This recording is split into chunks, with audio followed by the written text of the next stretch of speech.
ኣይ ናይዚ ዓለም ነገር ገሊአን ብማይ ገሊአን ሰኣን ማይ ኮይኑ ካብ ሱዳን ናብ ኣንገላ ዝመፀት ሰባት ስለ ዝረኸብኩ ምስኦም ሓቢራ ከተበገስ ሰላም ተኸታተልቲ ዩቲዩብ ቻናል ኣልባል ትግራይ ከመይ ኢኹም ከመይ ቀኒኹም? ኣነ ሰላም እየ እግዚአብሔር ይመስገን። ከምቲ ኣነ ሰላም ዘለኹ ንስኻትኩም ብዘለኹም ጎ ሰላም ፍቅሪ ጥዕና ሓድነት ይምነወልኩምና ሎሚ ከዓ ያው 24 ክፋል ተገዲደ ዝኣተኽዎ ቀንዛ ዝትብል ሓቀኛ ዛንታ ሒዘልኩም መፅአኒኹ ያው 13 ኣቋሪፅና ነርና ሎሚ ኸ ከመይ ዓይነት ቅፀሊ እያ ዘላ ኣድያ ደስ በሃሊትን ማስታወቂትን ስለ ዝኾነት በእውነት ክሽካዕ መጨረሻ ረእይዋ ሁለኩም ደለኹ ራት ኣሕዋተይ እና ከየንዋሓልኩም ላእኮ ብለኩም እየ ሰብ ክዝብድል ነፍሰይ ክብድል መሪፀ እቲ ኩነታት ኣዝዩ ኣሻቓሊ እንኾነ ኣብ ማእኸል እዙ ዘይምዕሩይን ዘይተረጋግአ ስደት ኮነ ውላድካ እዩ ክትብለኒ ከላ እንታይ ክገብር ከም ዘለኒ ጠፍአኒ ከቕበሎ ዶ ወይስ ክነፅጎ ዶ እናበልኩ ምስ ነፍሰይ መሪር ቃልስን ባእስን ጀመርኩ።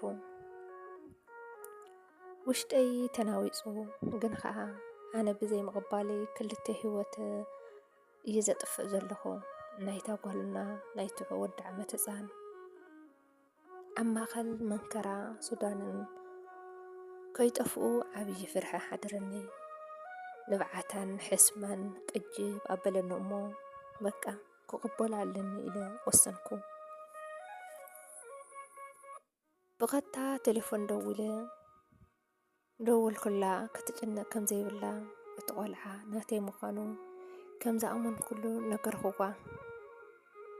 ንሳ ነዙይ ምስ ሰምዐት ኣመና ተሓጐሰት። ናተይ ግን ብኣንጻሩ ነበረ ውሽጠይ ዓሚቕ ጸልማት ተሰሚዑ ይግዳ ሰብ ካብ ዝብድል ነፍሰይ ክብድል መሪፀ ካብ ሱዳን ተበገሲ ናብ ኣልገላ ክትመጽእ ከም ዘለዋ ነገርኩዋ።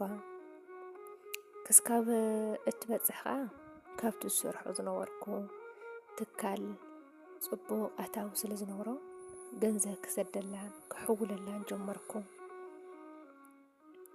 ኣብ ውሽጠይ ገና ዘይተመለሰ ሕቶታት ኣመና ብዙሕ እዮም። ንልበይ ምስማዕ ገዲፈ ንኻልኦት ክኸውን መሪፀ ሓደ ግዜ ህይወት ኣብ ናትካ ዘይኮነስ ኣብ ናታ ምርጫ ተንብረካ እያ። እቲ ውሽጣዊ ቃንዛ ግን ክስካብ ክንደይ ከቢድ ኮይኑ ስምዒታት ቀቲሉ ሰነፍ ኮይነ በቃ ናብ ገደል ክጸድፍ ባዕለይ መንገዲ ጸሪገ እናወልኩ ተጣሓስኹ።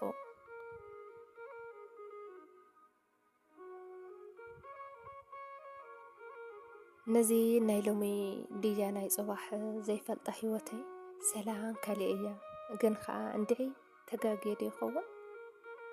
ኣይ ናይዚ ዓለም ነገር ገሊአን ብማይ ገሊአን ሰኣን ማይ ኮይኑ ካብ ሱዳን ናብ ኣንገላ ዝመፁ ሰባት ስለ ዝረኸብኩ ምስኦም ሓቢራ ከተበገሰ ናይቶም ሰባት ቴሌፎን ሃብኩዋ። እቲ ዘስግሮ እውን ባዕሉ ክድውለላ ምዃኑ ነገርኩዋ።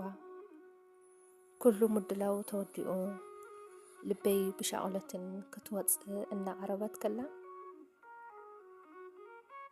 ድማ ፍርቂ ለይቲ ምስ ኮነ ካብቱ ኣስጋሪ ሓደ ሓፂር መላእኽቲ መሰጀ መፀትኒ። እታ መሰጅ ከዓ ድሮ ኣበጊስናዮም ኣለኹ እትብል እያ።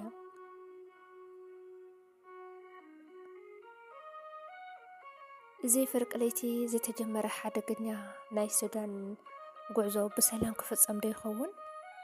እታ ምስግን ጓል ወዲ 1 ዓመት ህፃን ነዚ ናይ በረኻታት መስመር ኩሎም ናይ ኣንገላ ክኣትዉ ዶ ይኾኑ ወይስ ካልእ ዘይተፀበኽዎ ሓደጋ ከጋጥመኒ እዩ ዝትብል ነይራና ክብራት ኣሕዋተይ። ያው ናይ ሎሚ እኳ ብጣዕሚ ሓፃርያ ክፋል 24 ብጣዕሚ ሓፃርያ ያው እና ክብራት ኣሕዋተይ ከይስልችወኩም ከዓ ያው ኣንዊሐ ከይሰርሖ ከይሰላችወኩም ላወልክየና ብጣዕሚ ኣዝያ ደስ በሃሊት ስለ ዝኾነት ሰሚዕኹም ርእይቶኹም ኣይፈልየኒ ክብራት ኣሕዋተይ። ያው 25 ክፋል ከሽካ ንራኸብ ከዓ ስሰናይ ላኻቶም ሰናይ ቅንያት ኣሕዋተይ